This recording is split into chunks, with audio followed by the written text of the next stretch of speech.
नमस्कार मित्रांनो, माझं नाव प्रगती. माझ्या लग्नाला 3 वर्षे पूर्ण झाली होती. लग्नानंतर सुरुवातीच्या काळात माझी सासू माझ्याशी फार चांगली वागत असे आणि मी सुद्धा माझ्या सासूंशी चांगली वागत होती. आमचं एवढं छान पटायचं की मला असं वाटायचं मी खूप नशीबवान आहे. मला खूप चांगली सासू मिळाली आहे.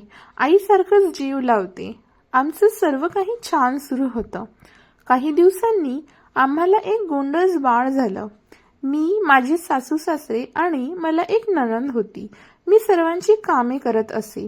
मला बाळ झालेलं असताना सुद्धा मी घरातील सर्व कामे करून सासू सासऱ्यांच्या हातात देत असे. परंतु तरी सुद्धा माझी सासू काही ना काही कारणावरून सतत भांडणं करत असायची. कोणत्या ना कोणत्या गोष्टीवरून वाद करत असायची.